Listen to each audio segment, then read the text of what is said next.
I woke to the sound of my students crying in the dark, their breath showing white in the cold. The schoolhouse doors had been locked from the outside. Someone in town wanted us to freeze.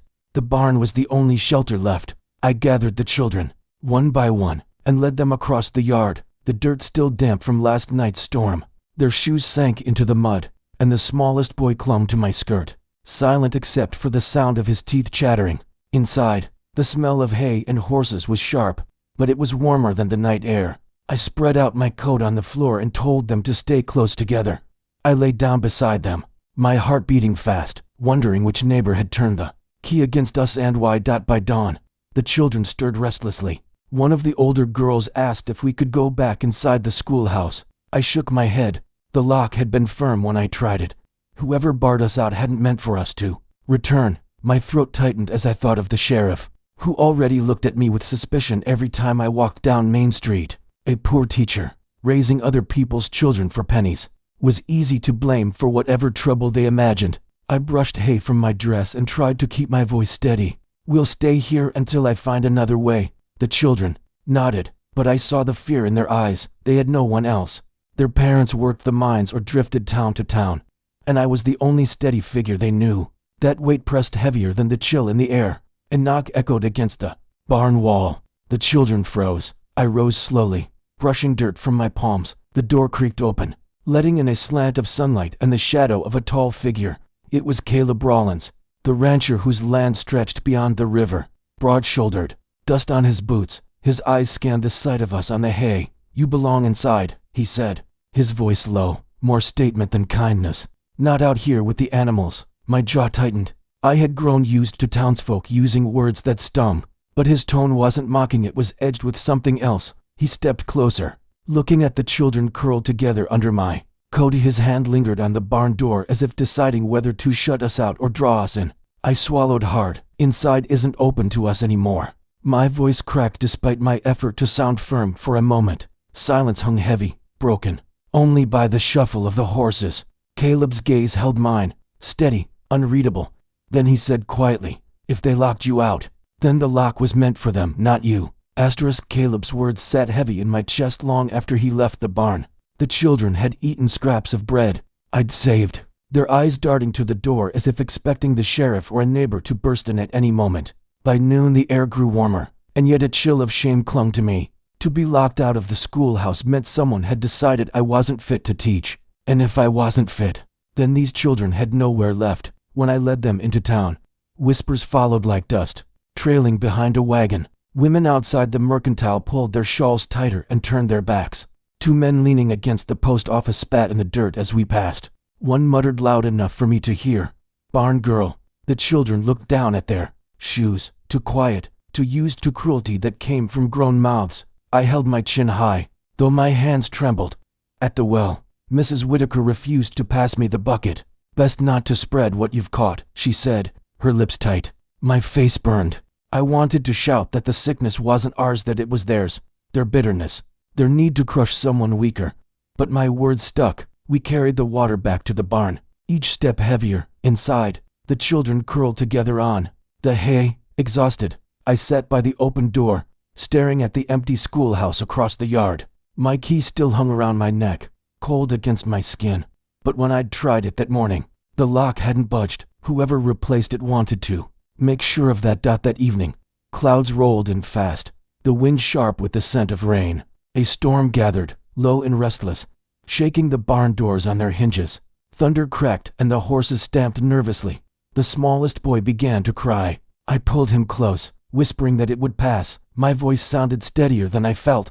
The door opened again sudden, cutting through the noise of the storm. Caleb stood there, rain dripping from his hat, his coat dark and heavy. His eyes swept the barn, the frightened children, the way I tried to hold them calm with nothing but my arms. "You can't keep them here through this," he said. His words carried no judgment, only certainty. "The roof won't hold if it worsens." I hesitated, pride pressed against my ribs.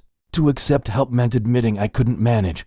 But the thunder cracked again, and the roof shuddered, hay drifting down in thin flakes. Caleb's gaze held mine. "Bring them to the house. I'll deal with the town." I looked at the children, their faces pale in the flicker of lightning. My heart pounded. This was no longer about me. Caleb's house sat at the edge of his land, sturdy against the storm. The children huddled near the fire he built, their faces softening in the glow. The scent of burning cedar filled the room, mixing with wet wool, and the faint sweetness of cornbread his cook had left behind. For the first time in days, their shoulders eased. Mine did not. I stood near the doorway, soaked dress clinging to my skin. My hands ached from holding them still. Accepting his shelter felt like treachery toward the role I had promised myself I could fill. Without anyone's help, a teacher, strong enough to shield them alone.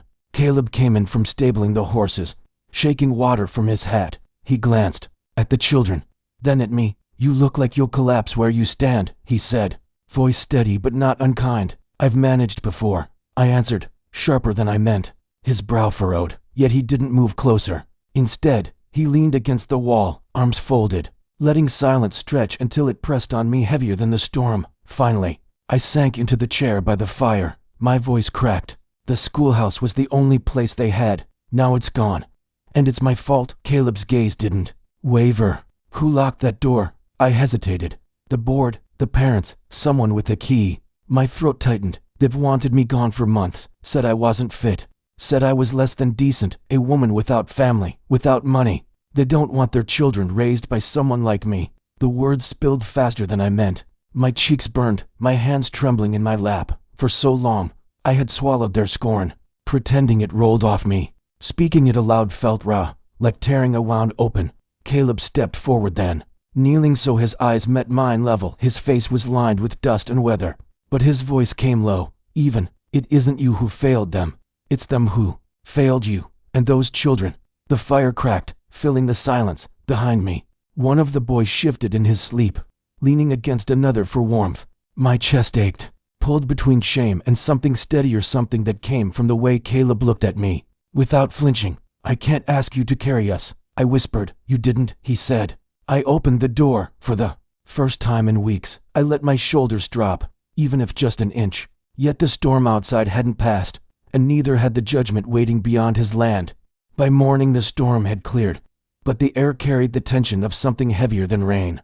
The children ate quietly at Caleb's table, eyes darting to the windows as if they sensed what waited beyond. I tried to smooth their hair, keep their hands busy with bread and jam, but my own stomach twisted too tightly to swallow. The sound of hooves came first, then voices angry, sharp, cutting through the morning calm. Caleb rose from his chair, without a word, and went to the door.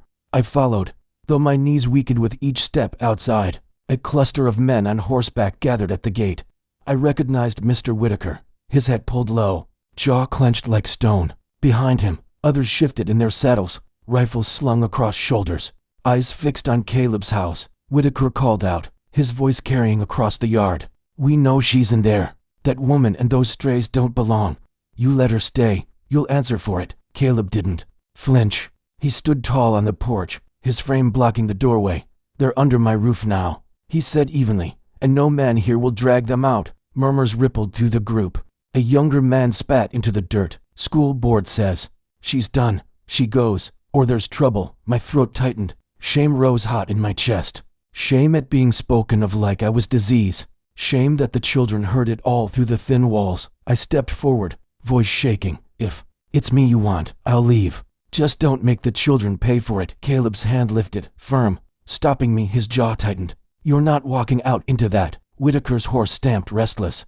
"Then you're choosing her over your neighbors." Caleb's reply came steady, cold as iron. "I'm choosing what's right." The standoff stretched long. My heart hammered, waiting for the crack of a rifle, the rush of hooves. Instead, Whitaker finally turned his horse with a hard jerk of the reins. The others followed, some muttering, some silent. Dust rose in their wake as they rode back toward town, leaving the gate swinging open. Only when the sound of hooves faded did Caleb lower his hand. I realized I'd been holding my breath. My fingers dug deep into the fabric of my dress. "They won't forget this," I whispered.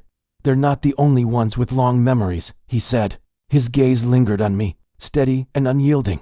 Behind us, the children pressed close to the window, their faces pale but their eyes wide with something I hadn't seen before, hope. And for the first time, I wondered if we truly belonged here. After all. The days after the standoff felt stretched thin, as if the whole town held its breath. At the mercantile, the women still turned away, but their whispers softened into silence rather than scorn. At the well, no one offered me the bucket, yet no one dared snatch it from my hands either. Something had shifted, not full acceptance, but hesitation, as though they were no longer certain of their grip on me. The children returned to lessons inside Caleb's house. I wrote words on scraps of paper by the firelight, their small hands copying letters onto a slate, their voices reciting, softly in unison. It wasn't the schoolhouse, with its neat benches and flag above the door, but it was steady, safe. When I caught their eyes, I saw no trace of shame, only the quiet hunger to learn. One afternoon, Caleb came in from the fields with a wooden box under his arm. He set it on the table, pushing aside the children's slates. Inside lay a stack of boards, smooth and freshly cut. "I reckon you need a desk," he said, almost gruffly, as though embarrassed to name the gift. "One built for teaching, not hiding." My breath caught. I ran my fingers over the wood, the scent of cedar still strong. It wasn't just a desk, it was a place to root, to begin again. The children crowded around, wide-eyed, as if the boards themselves promised a future. That evening, word came that the school board meant to replace me formally, to hire a man from the next county. The thought burned. Yet when I looked at the children gathered around the fire, I realized the board's decision no longer held the same power. I still had them, and they still had me. 2 nights later, Caleb invited us to supper in the larger room of his house. He laid an extra plate at the table, not at the far end, but beside his own. As we ate, the children laughing softly over cornbread crumbs, Caleb reached into his pocket and pulled out a folded shawl. "My mother's," he said, placing it gently over my shoulders. "She wore it when she wanted the town to see where she stood. Thought it might suit you now." The fabric was worn but warm, carrying the faint scent of cedar and smoke. I swallowed hard. Words stuck in my throat. Around us, the firelight flickered, steady and calm, and the children leaned close, their laughter filling the room. For the first time since that locked door, I felt something return, not the acceptance of the town, but the strength to no longer need it. And as Caleb's hand lingered on the edge of the shawl, I knew we had carved out our own place, against the storm, against their scorn, inside, together.